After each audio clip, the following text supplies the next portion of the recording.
Oh yeah, Side 5 Gaming GBO2 update number 38. It's a big one, but we're going to get you out of here in under 10. Here we go.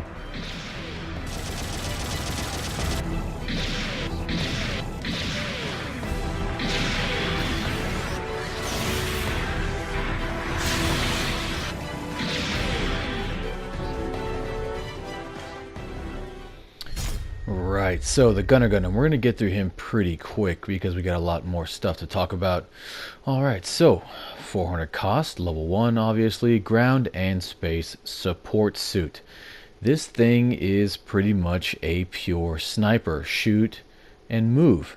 Leo's got it. He was a little underwhelmed at first. We've seen some people put up some good numbers.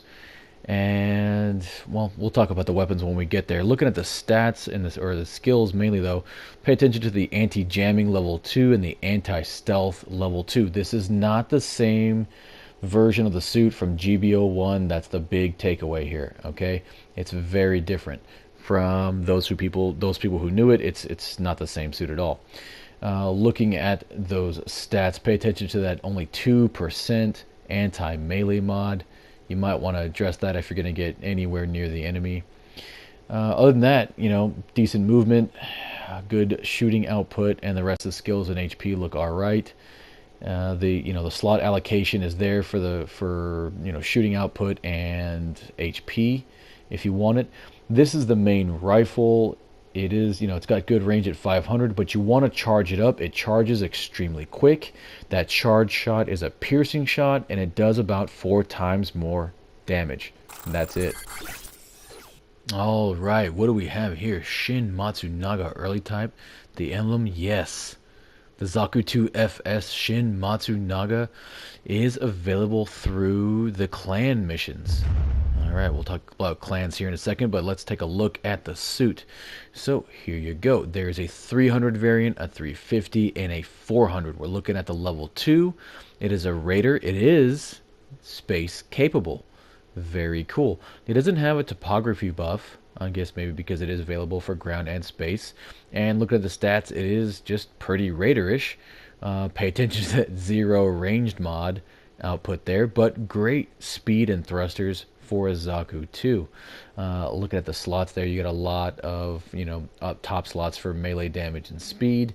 Checking out the skills, the thing to pay attention to is the fact that it has maneuver armor, which the other FS that we have does not have, and attack poise control. That's the same skill that the Doug Efreet has, keeping it from getting stunned in the middle of a combo. Although this thing does not have a combo. We're looking at the arsenal for it. Very cool to see something else using the MMP-80. I always talk about that. Love it.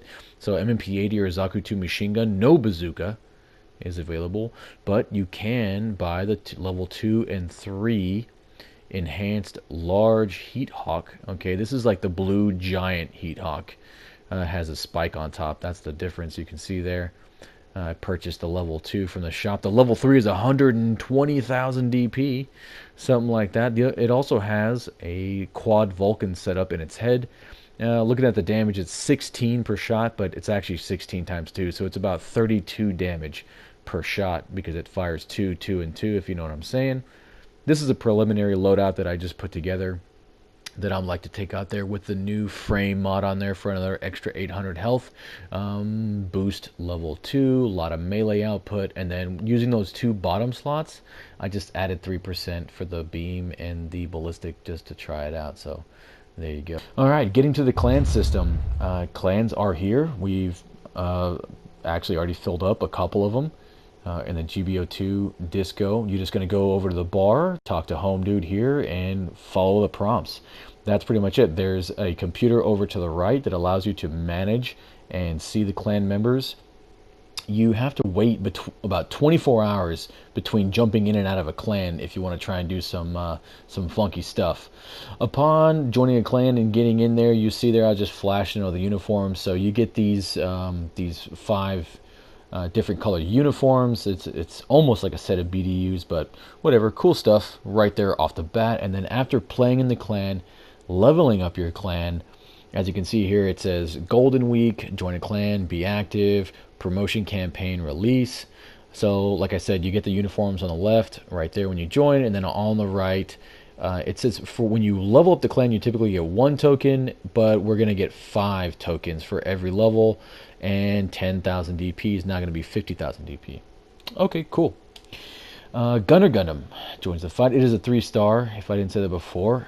Interesting, all gray, and a lot of ACT guys in that banner. But the main thing that I'm happy about is the Douage. Look at that, Douage available for tickets. 235 tickets. I think it's worth it. It's been buffed. Okay, it is ready to go. Great, great suit. Looking over at the parts, the main thing to pay attention to is going to be that database link level 2. 6% more damage to the head, to the back, and to the legs. Whether you want to combine this to, with level 1 for 9% more, or just put some shooting programs in there and then separate or take away one of your shooting programs and put this in there, that's going to be just, a legging machine, whatever you put that on. The Gelgoog Cannon, level 1, available for in the DP shop. The 90mm submachine guns that got nerfed, whatever, and that large heat hawk are also in the DP shop. Looking at the brand new, or not brand new, but the new parts, it's going to be the ring, the focusing ring that allows you to charge your beam weapons quickly. Moving over to the decals, the EF Army in black. AR1 decal is available, and as you can see here, so now they adjusted to where you can put decals on the white dingoes, the Sniper 2 shield, like you should have been able to. Flying along here, Ifrit, level 4 in the game now. 450 standard Ifrit, that means there's going to be a level 4 saber for him, the heat sword, that a level 4 giant bazooka, which can be used by all of these other suits right there. So, big ups to everybody who likes to use the giant bazooka in Unlimited. Pretty cool for them. And then, of course, a level 4 shoddy for those 3 down there, the Camphor, the Dougie, and the standard Ifrit. All right, this is fantastic. Look at the Zogok, the Go-Go Gadget Arms. Mr. Punchy, he got his buff that he needed. 11% more resistance in the beam area. Looking at the 400 cost where all the beams go flying, he really needs that to be viable up in there. And he got the ground topography buff as well. That means more speed, more boost. Looking real good for him. All of his weapons got a little bit of a buff, and then he got the special head buffer as well for defense. I don't really know how big the hitbox is for that, but that's awesome because its entire upper torso is pretty much his head. The Robocop. I only had the 200 cost, that's why we're looking at that one, but he got the ground topography buff to help him out a little bit. That's a decent little buff, more speed. It's going to be a turning speed and walking speed, and I'm not sure if there was something else in there. I know it's been a while since I looked it up, but he got a little buff, as well as the Ground Gelgoog. The Ground Gelgoog's proprietary beam rifle got a buff. It also got the leg armor that the Doms use. So Ground Gelgoog getting some buffs right there. Going into rating match changes. So just following their little pictograph here, if your group is a pre-made of 3 players, typically you could only match with 3 players, but now it is plus or minus 1 person. So if your pre-made is made of 3, you can match with either 2 or 4.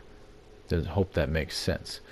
Coming over to practice, cool changes here. There's enemy AI in the game now. A single player mode, if you will, I guess. They're not that smart, but they will chase you and they will shoot at you.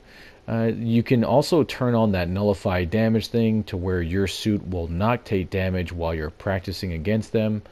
So that's cool. At least they're kind of moving in that direction and getting it started. Alright, something else I wanted to mention was this little resist symbol. As you see the troll face pop up there on the Camphor. So the Camphor's coming in, somebody's shooting him with a rocket, and he's not getting stunned because his maneuver armor is negating the stun.